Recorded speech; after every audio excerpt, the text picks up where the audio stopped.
السلام علیکم، it's me تحریم اوان آر کے پوڈ کاسٹ کے ساتھ آج ہم جس ہستی کی بات کرنے جا رہے ہیں جو کہ ہیں پراپرٹی ٹائکن، انٹرپرینئر، بزنس مین، ایک پولیٹیشین اور اس کے ساتھ ساتھ ایک سوشل ایکٹیویٹیز، تو ہم بات کرنے جا رہے ہیں ویژنری سی ای او۔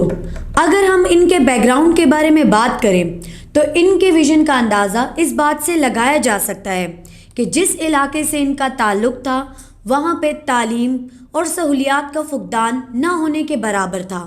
اس کے باوجود جب ان کی محنت دیکھیں تو ہم یہی کہیں گے کہ ماشاء اللہ، خود اسکول کالج کا اسٹوڈنٹ ہو کر اپنی قوم کو ایک پرائیویٹ اسکول کا تحفہ دیا، گورنمنٹ کنسٹرکشن کا کام شروع کیا، اس کے علاوہ بزنس کی فیلڈ میں بھی داخل ہوئے، پھر ریئل اسٹیٹ کی فیلڈ میں قدم رکھا۔ ویژنری سی ای او اس لیے ہیں کیونکہ ان کے خاندان کا دور دور تر میڈیکل کی فیلڈ سے کوئی تعلق نہیں تھا، لیکن پھر بھی انہوں نے ایک ہاسپٹل کی بنیاد رکھی۔ تو ہم بات کرنے جا رہے ہیں ہمارے ویژنری سی ای او شاہ جہان افریدی کے بارے میں۔ سر، ہم آپ کو خوش آمدید کہتے ہیں ہمارے پوڈ کاسٹ کے اس شو میں۔ سر، اپنے بارے میں بتائیے، اپنی ایجوکیشن کے بارے میں بتائیے، آپ نے ایجوکیشن کہاں سے حاصل کی، کیسے آپ اس چیز میں آگے بڑھے؟ میرا نام شاہ جہان افریدی ہے اور میرا تعلق ڈسٹرکٹ خیبر سے، باڑا تحصیل گاؤں بازگڑھ سے۔ وہاں سے میں نے ابتدائی تعلیم کیا ہے میٹرک، اس کے بعد میں نے ایف ای سی جو کیا ہے کوئی کالج کیا ہے باڑا کالج، اس کے بعد بی اے پشاور یونیورسٹی سے اور ایم اے میں نے کیا علامہ اقبال یونیورسٹی سے۔ اس کے جو آپ نے بات کی، جب میں نے میٹرک کیا تو ہمارے علاقے میں ایجوکیشن نہ ہونے کے برابر تھی، تو اس لیے میں نے سب سے پہلے وہاں پر ایک اسکول سٹارٹ کیا 2001 میں، مسلم پبلک اسکول۔ اور ابھی الحمدللہ جو اسٹوڈنٹ ہے اس میں ڈاکٹر ہے، انجینئر ہے، بہت سے لوگ ہیں وہاں پر، لوگ میں ہم نے اویئرنیس پیدا کیا کہ وہ لوگ آئے اور ایجوکیشن حاصل کریں۔ ہم خود بھی تعلیم حاصل کر رہے تھے اور وہاں پر جو ہمارا اسکول ہے ان کا بھی ہم دیکھ بھال کر رہے تھے۔ اس کے بعد پھر میں نے 2004 میں بزنس سٹارٹ کیا اور سب سے پہلے کنسٹرکشن سٹارٹ کیا گورنمنٹ، اس کے بعد 2006 میں پھر پراپرٹی کا بزنس سٹارٹ کیا اور رفتہ رفتہ 2010 میں ہم نے ایک پروجیکٹ ڈیزائن کیا 2010 سے لے کر 2020 تک 10 سال کے لیے ہم نے ایک پروجیکٹ ڈیزائن کیا کہ 10 سال میں ہم کن پروجیکٹ کے کریں گے۔ اس میں کنسٹرکشن کا بھی تھا، اس میں پراپرٹی بزنس بھی تھے، اس میں ایک ہاسپٹل بھی تھا، افریدی میڈیکل کمپلیکس۔ بالکل، ان کا سٹارٹ ہم نے لے لیا پھر 2014 میں اور 2018 میں کمپلیٹ ہوئے 4 سال میں۔ تو اسی دوران سے مختلف پروجیکٹ کیے، مختلف ممالک میں ہم نے مارکیٹنگ کیا اور پراپرٹی کا بزنس ہم نے کوشش کی اس علاقے میں۔ جس ٹائم میں پراپرٹی کا بزنس کر رہا تھا اس ٹائم پراپرٹی کی پشاور میں پلاٹ یا ہاؤسنگ سوسائٹی نہیں تھی، تو سب سے پہلے پشاور میں ہاؤسنگ سوسائٹی پراپر ہم نے شروع کیا تھا۔ اس کے بعد جب ہاؤسنگ سوسائٹی میں بہت سے لوگ آ گئے تو ہم نے پرائیویٹ سیکٹر میں پشاور میں پہلی بار پروجیکٹ سٹارٹ کیے جس میں اپارٹمنٹس تھے۔ یہاں پر یہ لوگ نہیں جانتے تھے کہ ایک ایک اپارٹمنٹ سیل ہو رہا ہے یا ایک شاپ، بلکہ لوگ یہ کہتے تھے کہ یہاں پر تو پورا پلازا سیل ہو رہا ہے۔ تو پھر ہم نے یہ کام سٹارٹ کیا اور ہمارے ساتھ بہت سے لوگوں کا ایک طرف یہ ہے کہ ان کا رزق وابستہ ہے، سب کچھ اللہ تعالیٰ دیتے ہیں، لیکن اس کے باوجود ہم کوشش کر رہے ہیں۔ ہمارے ساتھ تقریباً 2000 لگ بھگ مزدور کام کر رہے ہیں۔ اس کے علاوہ پھر ہم نے ہمارا جو ارادہ ہے، چونکہ ہم پہلے بھی تعلیمی ادارہ ہم نے سٹارٹ کیا تھا اور ابھی بھی ہمارا جو اصل کام ہے وہ تعلیمی ادارہ ہے، تو ابھی ہم جو کوشش کر رہے ہیں انشاءاللہ ہاسپٹل بنا دیا افریدی میڈیکل کمپلیکس، ابھی ہم دوسرا ہاسپٹل ہم نے تعمیر کیا پشاور میڈیکل کمپلیکس، اور ابھی ہم نرسنگ کالج بنا رہے ہیں، انشاءاللہ فیوچر میں ہم میڈیکل کالج بنا رہے ہیں۔ خیبر پختونخوا بیسکلی پشاور کی بات کرتے ہیں، یہاں پر بڑے سے بڑے ہاسپٹلز نے اب تک کیٹیگری 1 کا لائسنس حاصل نہیں کیا، لیکن اے ایم سی نے 3 سال میں اس لائسنس کو حاصل کیا، کیسے؟ پشاور میں جتنے بھی ہاسپٹل ہے بہت اچھا ہاسپٹل ہے، بہت اچھے ڈاکٹر ہے، اور اگر ہم بات کریں تو شوکت خانم ہے، LRH ہے، KTH ہے، HMC ہے، پرائیویٹ سیکٹر میں بھی بہت ہے ہاسپٹل ہے اور ہم سب کو اس عوام کی خدمت کر رہا ہے۔ ہم نے کوشش کیا، ہمارے ساتھ جو ایک طرف کنسٹرکشن کا کام ہے ہم نے بہت معیاری کیا، دوسرے اس میں جو مشینری ہے اس میں ہم نے تمام مشینری باہر سے لائے ہیں، اور اس کے بعد ہمارے جو ڈاکٹر صاحبان ہیں انہوں نے بہت زیادہ محنت کیا کارڈیالوجی میں، کارڈیک سرجری میں، بہت سے اور جنرل سرجری میں۔ تو یہ میرے خیال میں جو عوام کی دعائیں ہیں ان سے ممکن ہو سکا اور ڈاکٹروں کی محنت سے یہ کام ممکن ہو سکا کہ ہم بہت سے کم ٹائم میں ان ہاسپٹل میں شامل ہو گئے جس طرح شوکت خانم ہاسپٹل ہے۔ اچھا سر، بزنس، یہ سوشل ایکٹیویٹی، پولیٹیکل، مطلب ان سب کو آپ ایک ساتھ مینیج کیسے کرتے ہیں؟ اصل میں بزنس کا مقصد یہ نہیں ہونا چاہیے کہ لوگ پیسے اکٹھا کر لیں. بزنس کا مقصد یہ ہونا چاہیے کہ لوگ اس میں خیر خیریات یا صدقہ دے یا لوگوں میں تقسیم کر دیں، لوگوں کو روزگار دیں. تو یہ مشکل نہیں ہے. اور اسی طرح سیاست جو ہے، سیاست کا مقصد قطعاً یہ نہیں ہے کہ آدمی صرف اس کے لیے سیاست کرے کہ میں ایم بنوں گا، ایم پی اے بنوں گا، بلکہ سیاست کا مقصد بھی خدمت ہے. تو اگر بزنس کا مقصد بھی خدمت ہو، خدمت کا مقصد ویسی بھی خدمت ہے، اور سیاست کا مقصد بھی خدمت ہو، تو میرے خیال میں یہ تینوں ایک چیز ہے. پھر بالکل. اچھا سر، ایک اچھا کاروباری ہونے کے لیے کیا ضروری ہے؟ Commitment okay. سب سے پہلے، دوسرا محنت، اور تیسرا عاجزی. ایک انسان محنت کر دے، اپنے لیے ٹارگیٹ رکھ لے، اور پھر ان کو پورا کرنے کے لیے کوشش کرے، اور جب وہ ٹارگیٹ حاصل کرے تو ان کے ساتھ پھر یہ نہ کہ میں نے یہ کیا، بلکہ اللہ تعالیٰ کا شکریہ ادا کرنا چاہیے اور عاجزی کرنا چاہیے. سر، کمرشل پروجیکٹ ہائی ریز، اس میں آپ کا تجربہ کیسا رہا؟ ہائی رائز بلڈنگ تو بہت اچھا تجربہ ہے، لیکن یہ کہ پوری دنیا میں یہ ڈیولپمنٹ بہت آگے نکل چکا ہے. بدقسمتی سے پاکستان میں غربت ہے یا مسائل ہے، یا ہم نے کوشش کیا ہے کہ کم از کم ہم پشاور کو لاہور، کراچی اور اسلام آباد کے برابر لے آئے. تو ہمارا کوشش ہے اس علاقے میں کہ بہت سے لوگ اس فیلڈ میں آئیں اور انویسٹمنٹ کریں. سر، آپ ریل اسٹیٹ کی فیلڈ میں بھی موجود ہیں، آپ کے خیال سے اس میں کون سی مشکلات ہوتی ہے جن کو سامنا کرنا پڑتا ہے؟ اصل میں یہ تو بعض مشکلات دو قسم کے ہوتے ہیں. ایک انسانوں کی طرف سے ہوتی ہے، ایک گورنمنٹ کی طرف سے ہوتے ہیں، ایک قدرتی طور پر ہوتے ہیں. ابھی جو ملک کا حالات ہے تو اس میں گورنمنٹ بھی کچھ حصہ ہے، قدرتی بھی ہے کہ ملک میں کرائسس ہے، سیاسی کرائسس ہے، اور اس کے علاوہ پرائیویٹ سیکٹر بھی اس طرح ہے کہ لوگوں میں وہ اویئرنیس نہیں ہے، اور گورنمنٹ نے بھی پرائیویٹ سیکٹر کو اتنا بوسٹ نہیں کیا جو ہونا چاہیے. تو اسی وجہ سے اس میں کچھ مسائل ہے. اچھا سر، نوجوان اگر پراپرٹی کی فیلڈ میں قدم رکھنا چاہے تو وہ کیسے سٹارٹ لے گا؟ جو بھی نوجوان کوئی بزنس کرنا چاہتے ہیں، اس کے لیے پراپرٹی ضروری نہیں ہے، اس کے لیے مارکیٹنگ ضروری ہے. آپ کے پورے دنیا کا جو سسٹم ہے 90% یہ مارکیٹنگ پہ چل رہا ہے. ریئل اسٹیٹ کا مارکیٹنگ ہو، کسی پروڈکٹ کی مارکیٹنگ ہو، موبائل کی مارکیٹنگ ہو، یا بہت سی چیزیں. تو پوری دنیا اس نوجوانوں کے لیے چاہیے کہ پوری دنیا میں مارکیٹنگ کا فیلڈ. آج کل تو آن لائن سسٹم ہے، وہ پراپرٹی بھی کر سکتا ہے آن لائن، وہ بہت سے بزنس کر سکتے ہیں آن لائن.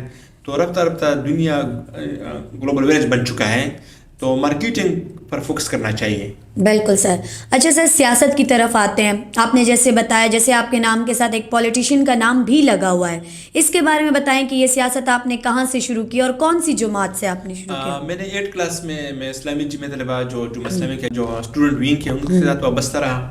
اس کے بعد کالج میں، یونیورسٹی میں، اور میں تقریباً 8 کلاس سے 98 سے میں جمعہ اسلامی کے ساتھ ہوں.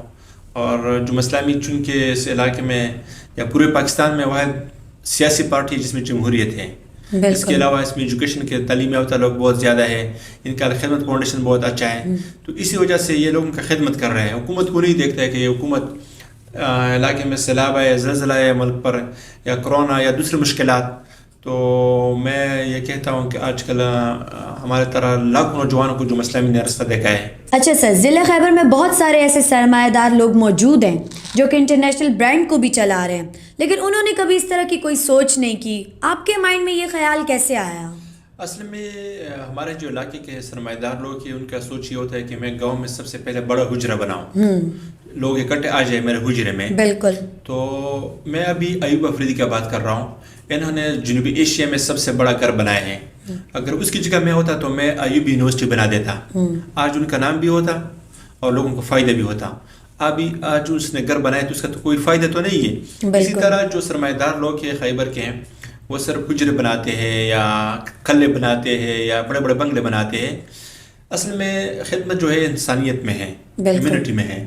تو میں نے یہ سوچا کہ ہم جو پیسے حجر پر لگانا چاہتے ہیں یا بنگلے پر لگانا چاہتے ہیں، ہم یہ پیسے انسانوں پر لگا دیں. تو میرا یہ کوشش ہے انشاءاللہ کہ پشاور میں اور خیبر پختونخوا میں اور جو ڈسٹرکٹ خیبر ہے، جتنا بھی ٹائم اور جتنی بھی زندگی ہو تو ہم انشاءاللہ ہیلتھ اور ایجوکیشن اور لوگوں کے اویئرنیس پر اپنا پیسے لگائیں گے. سر، یہ بزنس کے ساتھ ساتھ ہیلتھ سیکٹر میں داخل ہونے کا خیال، مطلب یہ دونوں چیزیں بالکل ایک دوسرے کے اپوزٹ ہے نا، تو اس میں کیسے آپ نے اصل میں جو آدمی مسجد تعمیر کر رہے ہیں یا دینی مدرسہ بنا رہے ہیں یا ہاسپٹل بنا رہے ہیں یہ 3 چیز بزنس نہیں ہے. اگر کوئی بزنس کی نیت سے یہ کر لے تو میرے خیال میں یہ ٹھیک نہیں ہوگا.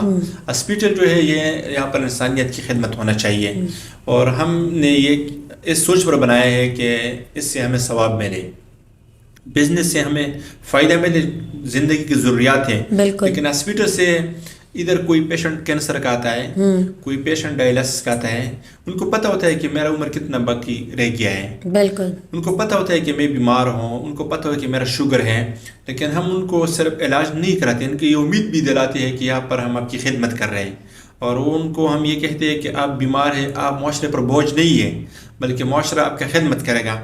اسی جذبے سے ہم نے ہاسپٹل بنائے ہیں. انشاءاللہ آگے بھی ہاسپٹل بنائیں گے, ہاسپٹل چلائیں گے اور لوگوں کی خدمت کریں گے. یہ بتائیں ویورز کو کہ یہ AMC فاؤنڈیشن کا یہ آغاز کیسے ہوا؟ جب اس علاقے میں کرونا آیا تو اس ٹائم ہم نے دیکھا کہ بہت سے لوگ مجبور تھے اور کوئی ان کا علاج نہیں تھا. اس کے علاوہ لوگوں کا جو غریب لوگ طبقہ تھا, ان کی روزگار کا مسئلہ تھا, خوراک کا مسئلہ تھا. تو میں نے سوچا کہ ہم اس میں بھی کچھ خدمت کر سکیں, اور جب کرونا ختم ہو گیا اس میں ہم نے بہت خدمت کی. اس کے بعد ہم نے جو دور ابتدائی علاقے ہیں وہاں پر ہیلتھ کا مسئلہ ہے, وہاں پر ایجوکیشن کا مسئلہ ہے, وہاں پر جو بچے ہیں ان کو کچھ مسائل ہیں, تو ہم نے یہ کوشش کیا کہ ہم ان کی خدمت کر سکیں, اور ان کے لیے ایک فاؤنڈیشن ضروری تھی, تو اس لیے ہم نے وہاں پر AMC فاؤنڈیشن قائم کیا. یہ AMC کی سروسز کہاں تک موجود ہیں؟ افغانستان میں جب زلزلہ آیا تو افغانستان حکومت کے ساتھ وہاں پر ہم نے کام کیا, خوست کے علاقے میں, اور ہمارا جو فاؤنڈیشن ہے ابھی انٹرنیشنل تنظیموں کے ساتھ کام کر رہے ہیں. انشاءاللہ آنے والے ٹائم میں ہمارا ارادہ ہے دیگر ممالک کے ساتھ کہ ان کے ساتھ ہم کام کریں, لیکن چونکہ ہمارا علاقہ پہلے سے بہت متاثر ہے تو زیادہ تر فوکس ہم نے پختون بیلٹ علاقے پر کیا ہے.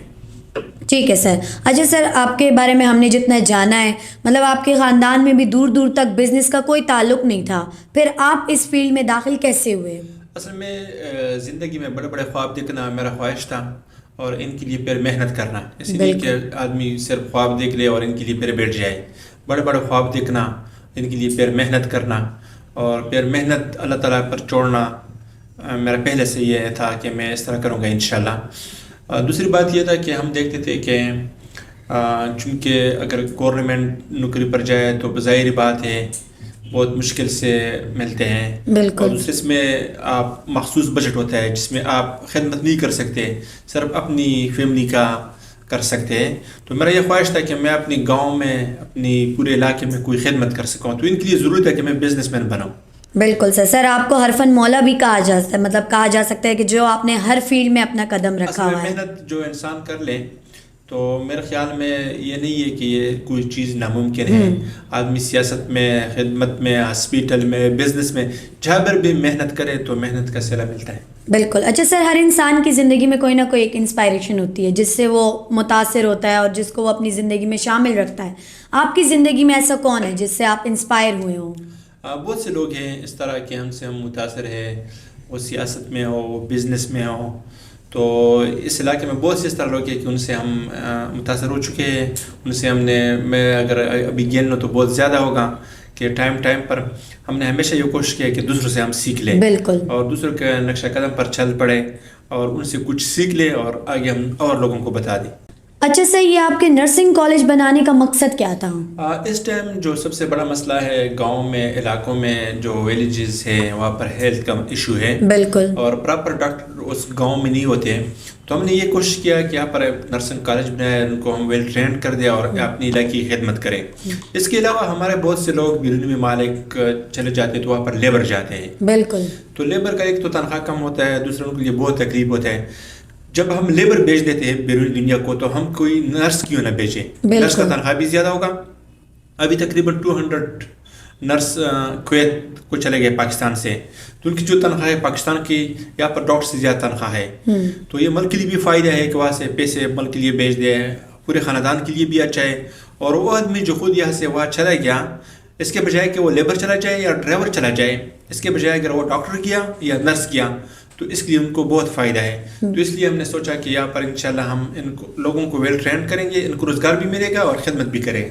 بالکل. اچھا سر, لاسٹ میں آپ سے کہنا چاہوں گی, اگر آپ نوجوانوں کو کوئی میسج دینا چاہیں اس حوالے سے. نوجوان جو ہے اسپیشلی خیبر پختونخوا کا میں بات کروں گا, پورے پاکستان کی بات کروں گا, مایوس نہیں ہونا چاہیے.